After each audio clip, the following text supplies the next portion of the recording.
following is transcribed. Family Theater presents Ruth Hussey, Roddy McDowall, and Lois Butler.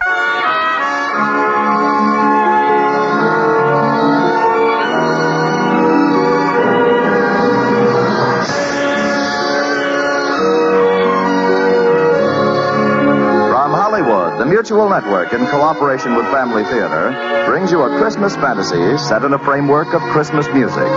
To tell you about our presentation of Charles Tazwell's classic Lullaby of Christmas, we present Ruth Hussey.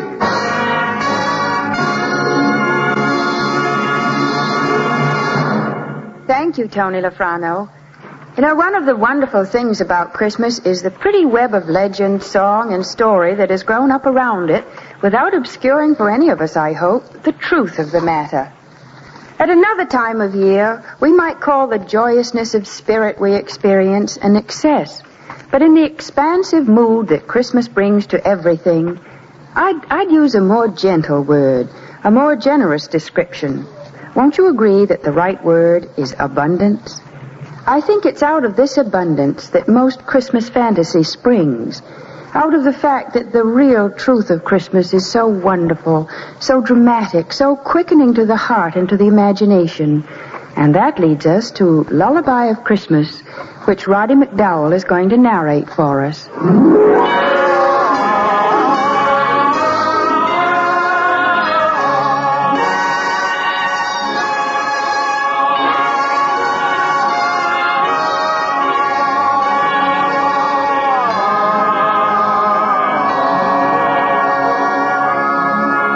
This story is as old as Christmas, and yet is neither remembered nor told except by the tongueless ones. The water, the wind, the rain, and the snow.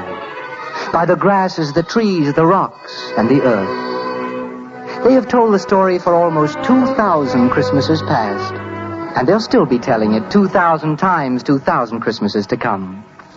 It will be told by a wind rustling a tree of palm or pine, or of maple or mimosa. By water as it crowds against the bank or shore of brook, lake, river, and ocean, and all the scattered seven seas. By rain tiptoeing across the roofs and skylights of every building north, east, south, and west of Greenwich. By the singing grasses of southern pampas, bush, and savanna, and by the icy twang of sleet and stubble on prairie, heath, and plain. It will be told by the sucking swamp mud, and the hard-ringing frozen earth, and the tumbling rock, and the migrant sand. It will be told whether or not men listen, or whether or not there are men to listen. For as the storytellers are eternal, so is their story eternal. Their story of the Lullaby of Christmas.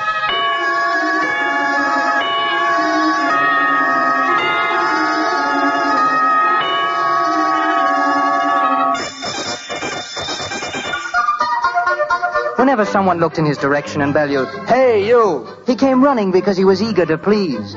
But A.U. wasn't his name. No one knew from whence he came, or when, or how, or why. It was quite possible that he was a forlorn and useless bit of jetsam from one of the caravans that were forever appearing and disappearing like mirages, with camel bells clanging, dogs barking, and drivers howling for right of way through the narrow, crowded roadways of Bethlehem. He might have been 8, or he could have been 9. A childish collection of angles and knobs with an animated pipe stem on each corner for an arm or leg. His clothing was an assortment of tattered rags fastened together with knots, thorns, and bits of cord. And it stayed with him when he ran merely because his greater speed was never quite equal to the greater law of gravity. And he was always running to something from something. His sandals, which had been owned and discarded by 3 much larger wearers, flapping up and down and right and left, and his bobbing head perching precariously on his scrawny little neck like a fledgling heron on one leg.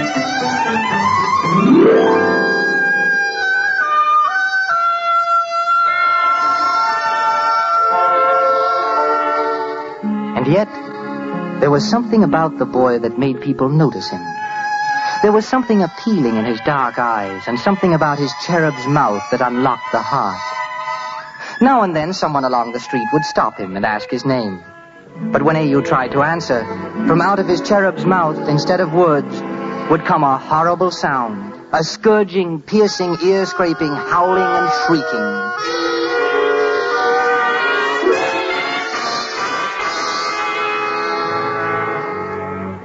Yes, A.U. was without the gift of speech. And at night, in the stable of the inn where he made his bed, he would curl up in the fragrant hay and think of all the beautiful magic words that he would like to say. Just suppose that a miracle should take place during the night.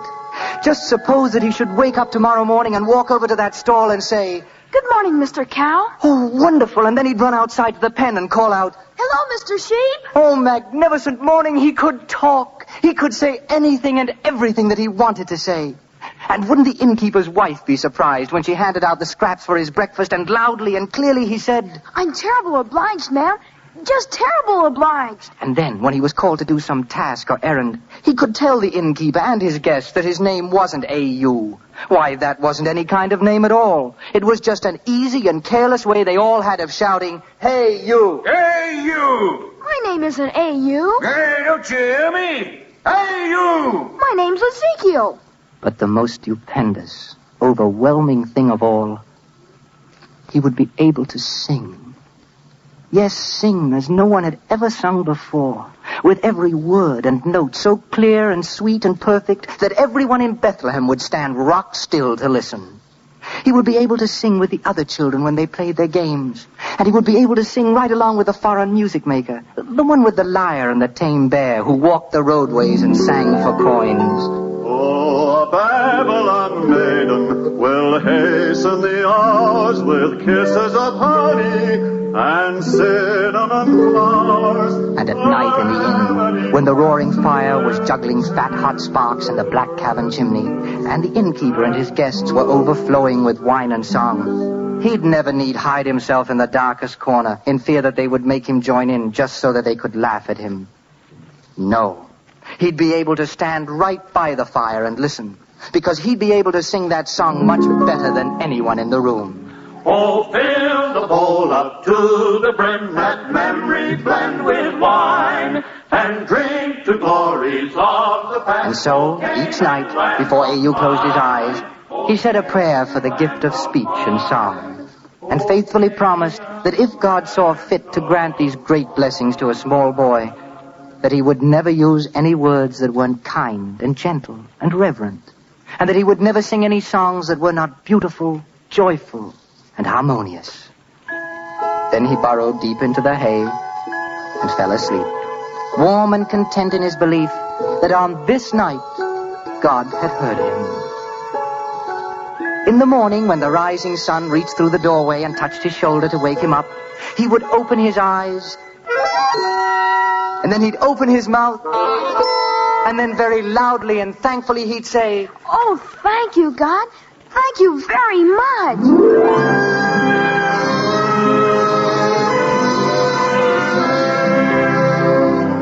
But morning after morning, God disappointed him. And finally, after months of mornings had vanished into Egypt, A.U. knew that he would always be just as he was, as inarticulate as a tumblebug, as a wood-tick, as a worm. For a few nights, A.U. cried himself to sleep in black discouragement. And then he resolved that he would never open his mouth again to make people laugh. And when his work was done, he trudged out of Bethlehem and wandered over the fields and hills. Travelers sometimes wondered when they saw his lonely little figure against the sky. And none of them knew that he really wasn't lonely at all. Why, he couldn't be lonely among friends.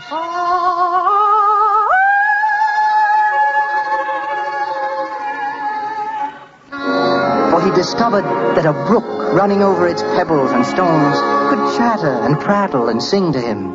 And if he answered, or even if he sang, the brook didn't care a ripple that the noises he made were strange and unmusical. It went right along singing as loudly and joyfully as ever. Yes, and the winds were forever whispering or humming or caroling. Sometimes they were so filled with music that they shook their great trees and woke them up, and they tossed the great limbs and made every leaf and twig join in with the singing. So Au sang too. And the trees didn't care, and the winds didn't care. Neither did the rain when it thrummed on the rocks or strummed through the tall grasses. It went right on just as though his horrible din was the most sublime music it has ever heard. And then, when he was tired, Au would lie on the ground with his ear pressed tight against the moss and listen to the small, faraway voices, the little, scarcely audible voices deep in the ever-moving, ever-singing earth itself. The song they sang was very sweet, but so faint and distant that try as he might, he could never learn the melody. And so, listening to his friends, the tongueless ones, Au would fall fast asleep.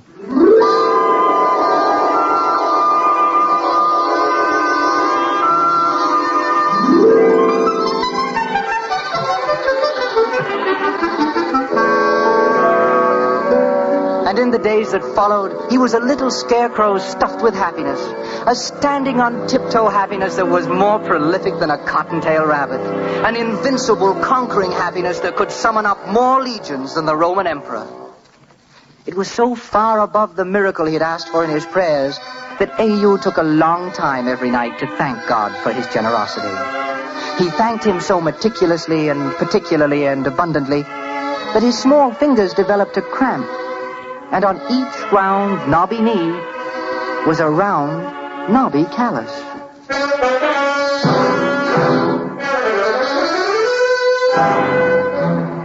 And then, without the slightest warning, coming with cockcrow as any other day, wearing the same identical colors of dawn as yesterday's beneficent morning, came the dreadful day. It was begun by the innkeeper kicking methodically at the mound of hay where Au had buried himself and bawling, "Hey, you! Come on! Crawl out of there and get to work! On your feet or I'll slice out your tongue and sell it for tallow!" Then the dreadful day was helped along by the innkeeper's fat and fuming wife. At mid-morning, when Au's stomach was tied in a double-bow knot with hunger, he stuck one eye around the frame of the kitchen door to let it beg for his breakfast, and the innkeeper's wife doused him with slimy dishwater and screamed, "Don't come grunting and squealing for scraps at my door when I'm busy, you miserable gutter rubbish! Get out with the rest of the swine!" And in the afternoon, as Au was racing through the town on one of his endless errands, a tired thong snapped on one of his oversized sandals, and the sandal went skittering through the air, purposely ignoring half a dozen people who would have merely scowled or scolded, and dropped deliberately and maliciously on the proud and helmeted head of a swaggering centurion. The centurion plucked Au out of the crowd by his rags and lifted him up off the ground and held him dangling at arm's length, demanding his name and his dwelling place. And when Au tried to answer, but only made meaningless sounds, the centurion shook him until he flipped and flopped like a limp, grief-stricken starfish. And he bellowed, "Look at me, oh, you driveling, babbling, voiceless offshoot of a scurvy, dribble-mouthed alley rat. If ever again you foul my eyes, I'll cage you and send you to Rome to feed the emperor's lions." And through the remaining hours of the dreadful day's afternoon, no matter how fast Au ran, the story of his affliction and humiliation always ran faster. It was a street, an alley, or even a doorway ahead of him. He seemed to run through a forest of pointing fingers that threatened to pin him to a wall, under a sky of leering eyes that fell and clung to him like leeches, by endless craters of jeering mouths that spouted laughter like bottomless goatskin water bags.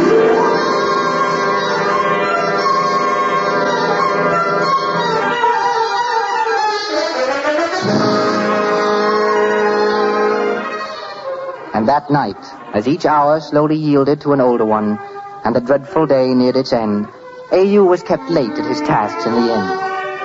Anyone could believe that half the known world had journeyed to Bethlehem, and the inn was so crowded that the ancient floors seemed to sag from the mass weight of weary bone and unwashed flesh.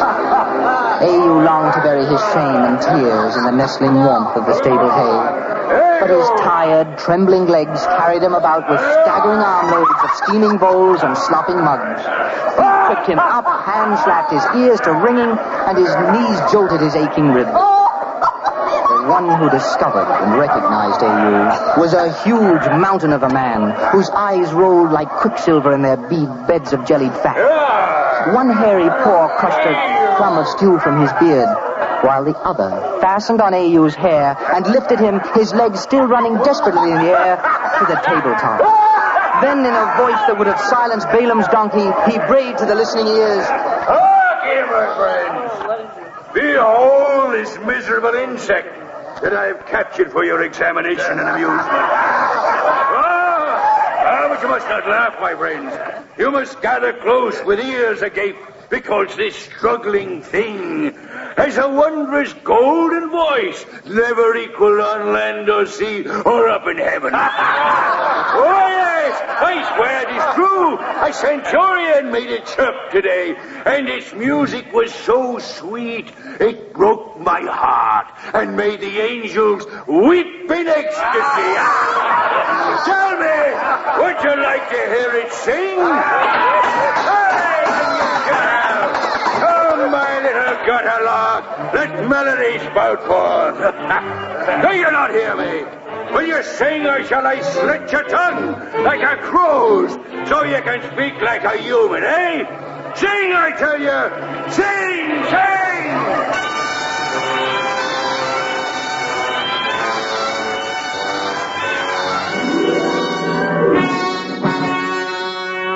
And so, standing on the table, A.U. tried to sing. And at every tuneless howl, the crowd shocked its mockery. At every unmelodious screech, it roared its derision. At every discordant squeak, it loosed a thunderbolt of laughter that crashed and splintered on his head. And his mind was fear, and his body was shame, and his blood was tears. But he went on. He went on until the crowd had wrung the last outstanding guffaw, the final satisfying chuckle, the ultimate forced snigger from his wretched little body. And when it released him, he ran blindly off through the dark labyrinth of Bethlehem, a terror-stricken shadow racing for the quiet hills and the warm, comforting voices of the tongueless ones.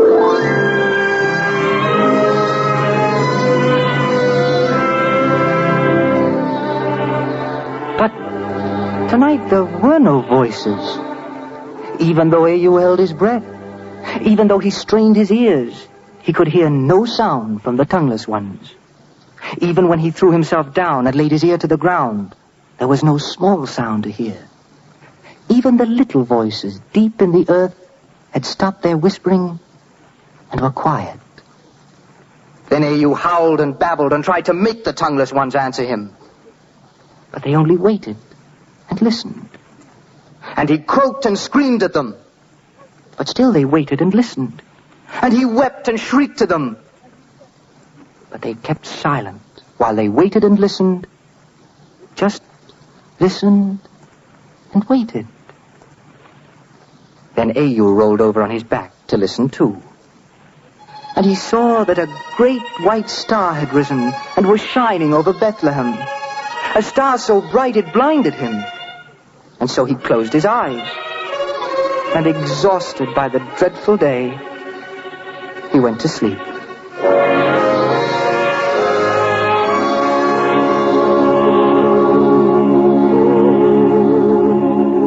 It was close to morning when A.U. returned to the inn. He tiptoed across the frosty stones of the dark courtyard and crept into the stable. For a moment, his fear held him motionless. For the stable was bathed with a bright, glowing radiance that revealed every corner and straw and peg and mote of dust. And it flowed like molten sunlight over a man and a woman and a manger, where a child was cradled. Neither the man nor the woman appeared surprised to see A.U. It was as though they had expected him to come and were waiting for him. So he stole nearer, and he looked down at the child.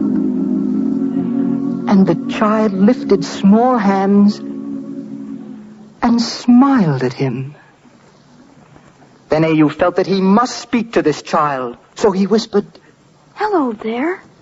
and the words he spoke were as clear and melodious as the water of the brook. Then he said, Hello, child. and the words that came from his lips were as sweet as the winds, as perfect as each raindrop, and as soft as the long flowing grasses. Then Au knew why he'd been born never to speak until this moment, and why the tongueless ones of God's world of water and earth and air had all sung to him, and why tonight they had all been still and silent and waiting. Now the waiting was over. Now they were his voice and he was their song. And this was their song to the child of the manger.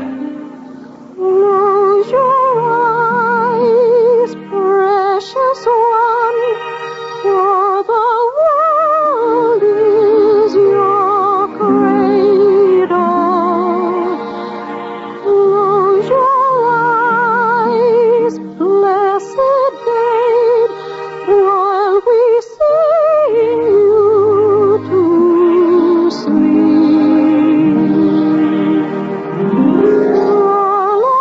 Lullaby of Christmas, lullaby for thee,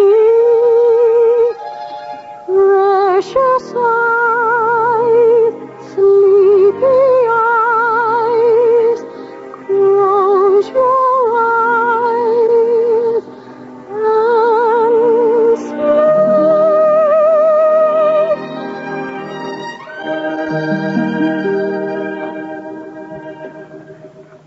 Yes, this story is as old as Christmas.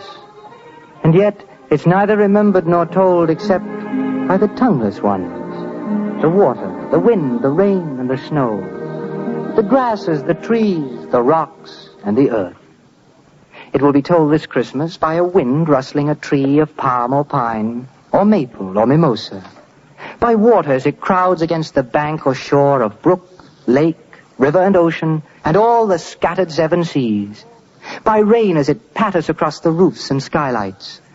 Yes, and by the singing grasses of the southern pampas, bush and savanna, and the icy twang of sleeted stubble on prairie, heath, and plain. The few ears that listen may wonder at the strange, childlike quality in the voices of all these storytellers. But that's so very easy to understand. It is the bright, joyful, exultant tone of the boy who sang for them one early morning, one Christmas morning, one glorious morning in Bethlehem.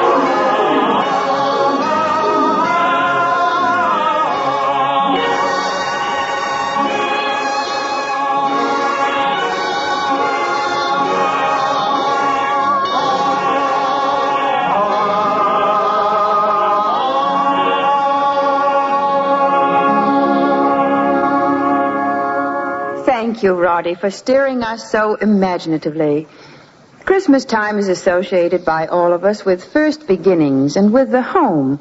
It's really a time of return. In spirit, we can all return to that little family of Bethlehem, centered at the Christmas crib. And that's where Lois Butler leads us as she sings Jesu Bambino, the baby Jesus.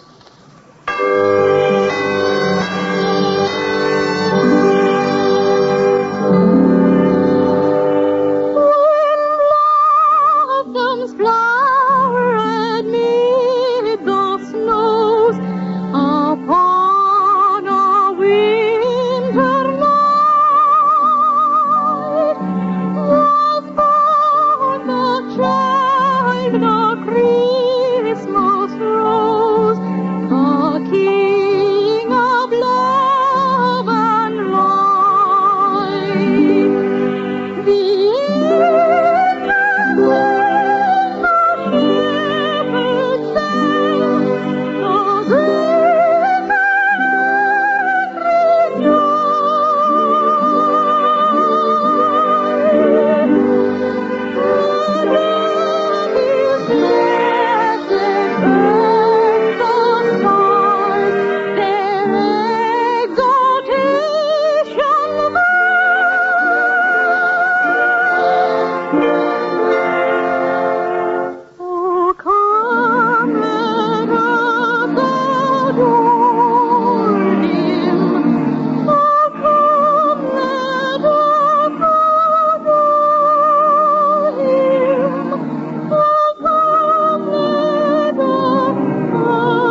Thank you, Lois Butler. When Charles Tazwell's script said so powerfully, is that all creation daily thanks its author in its mute and mighty way. Others might see monotony, but to the discerning eye, it's beauty. Just the other day, a friend asked me, isn't prayer a monotonous thing? I didn't think so. No, on the matter of monotony, I don't think God blames the levelness of the plain for not being a solitary mountain peak, or a flight of friendly swallows for not being lonely eagles. There is beauty in order and in change, beauty in variety and beauty in sameness. These are but some of the reasons I can't believe that to God prayer is ever monotonous. I know that to each new-made father, the child in his arms is completely unlike the billions born before him. A family kneeling together, saying the same prayers, beget among themselves not a feeling of monotony, but a feeling of splendid unity. That's why family theater keeps saying, the family that prays together stays together. More things are wrought by prayer than this world dreams of.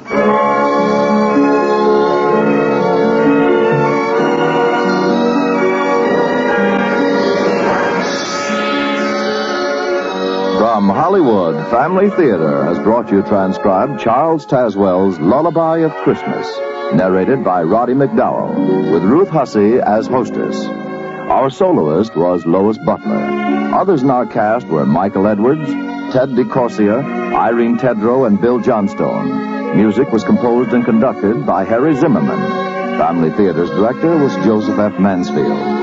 This is Tony Lofrano expressing the wish of Family Theater that the blessing of God may be upon you and your home, and inviting you to be with us next Sunday at 9 p.m. Eastern Standard Time over most of these stations, when Family Theater will present our special Christmas program, The Joyful Hour, starring Licia Albanese, Ann Blythe, McDonald Carey, Jeff Chandler, Gene Cagney, Bing Crosby, Bobby Driscoll, Jimmy Durante, June Haver, Ruth Hussey, William Ludvigan, Pat O'Brien, Rod O'Connor, Maureen O'Hara, Maureen O'Sullivan, Gigi Perot, Lanny Ross, Robert Ryan, and Leonard Warren. And next week, Family Theater will present Star of Wonder, starring Pat O'Brien. Join us, won't you? This is the Mutual Broadcasting System.